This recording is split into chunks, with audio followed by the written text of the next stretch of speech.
Jeffrey is a black pillar. There's nothing you can do to improve your looks. It's all over. You're coping. It's over for you, curry cells. You should just kill yourself. That's how black pillars actually talk. They tell young men who are feeling insecure to kill themselves if they don't have a certain height or characteristics of their face. Black pillars like Jeffrey hate to see you on self-improvement. They don't want to be proved wrong. Jeffrey will try to pull you back down into the bucket of the crabs. He doesn't want you to invalidate his excuses. For a long time, I thought I was ugly, and I genuinely thought that there was nothing I could do about it. I thought I was ugly simply because I was brown-skinned, and I had this belief that brown people were just unattractive, especially to the white women that I wanted. It was only until I adopted a positive thinking mindset when I started going to the gym and I realized that progress was possible. I started to convince myself that I could also progress my face. I did research and I found a bunch of things, and I found that there's only around 5 things that truly can change how attractive your face is, and it's worth implementing all of these. Here is a picture of what I used to look like when I was 18, and here is the pictures that I take now. Adonis.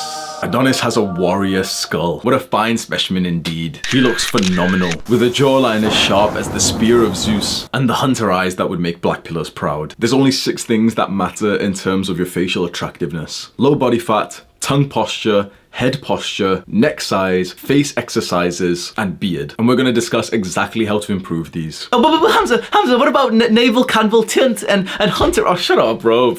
Black pillars, man. We're not going to discuss things that you can't change because, at least to me, that's a complete waste of time. There's of course 100 different tiny bits of your face that make up the attractiveness, but thinking about something that you can't change is for losers. So let's go through in order of importance. Firstly, low body fat. This is obvious and common sense, but some guys still have too high of a body fat percentage. The ideal body fat that you should set the goal off is around 10 to 12%. This is when your abs are completely visible. You may even have some veins around your abs and your V-line, and you'll have a sharp jawline with no baggy skin underneath. One huge point that no one mentions in terms of low body fat is that to look even better at a low body fat percentage, you want to weigh more. You simply want your body weight to be as high as possible whilst also remaining lean. And the way to do that is to bulk up first and then cut to get leaner. This is what I looked like at 120 pounds and I was fairly lean, but you can see that my face didn't exactly look chiseled. Whereas when I put on a fair amount of muscle 2 to 3 years later, this is what I look like at 150 pounds. You can see a big difference in my jawline. The more that you weigh whilst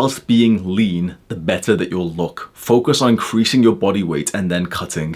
Tongue posture is very, very important, and it's something to be mindful of 24/7. Here is what people look like when they are mouth breathers, and here's what people look like when they breathe from their nose. I was a mouth breather for most of my adult life. My nose would always be stuffy, and I realized how to fix this. You simply need to breathe from your nose more. And you're probably thinking, wait, Hamza, you literally just said your nose is stuffy, like I can't breathe from my nose, so how do I breathe? However much you can breathe from your nose is generally how much you need to. So let's say if your nose is literally 85% blocked and you can just about barely breathe, it's almost like a meditation practice to breathe as much as you can without doing that bullshit that most people do, which is to like force.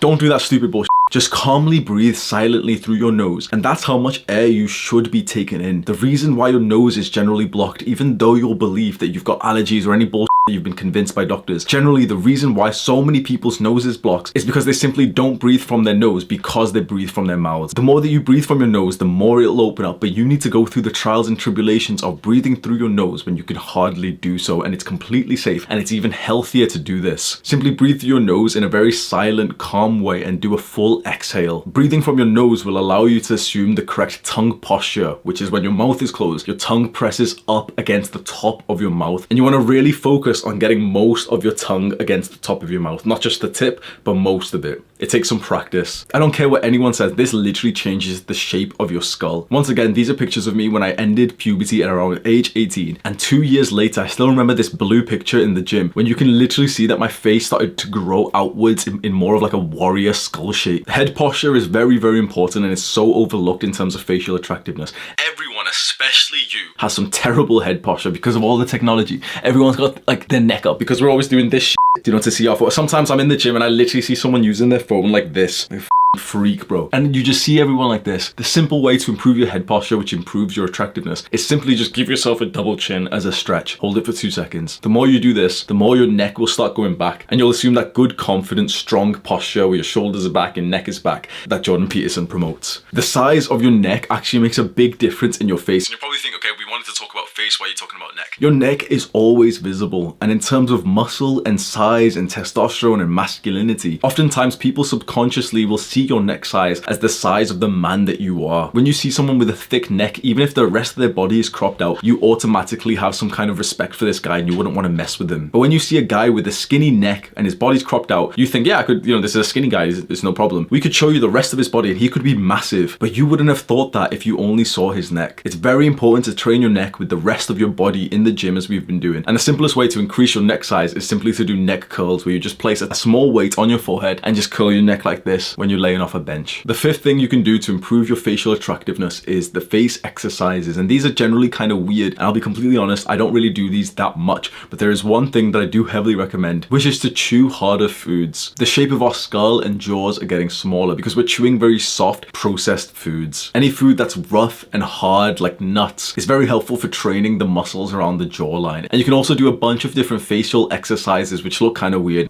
My friend Chris at First Man made a full video on the facial exercises, which I'll link below. And finally, the last thing that you can do is grow and also shape your beard to improve your facial attractiveness. If you can't grow a beard just yet, and you feel like you should have the genetics to do so everyone in your family can grow a beard, even your mother, then it's just because you haven't actualized your masculinity yet. This is like bro science and everyone disagrees with me, but I'm 100% sure of this. If you are genetically capable of getting a beard, you will get it when you become more masculine, when you become more of a man and you take responsibility. Take more responsibility, look after more people, become a leader, and you'll see that your beard will grow faster than ever. If you've already got a beard, it's very important that you shape it in a certain way, which is to have the mustache and the chin longer than the cheek and the sidelines. A very important part of making your beard look good is shaping the underside of it. You want to trim up the beard to your jawline around the cheek here and have the beard come down about an inch near the chin, like this. Do the hard work, especially when you don't feel like it. Mwah.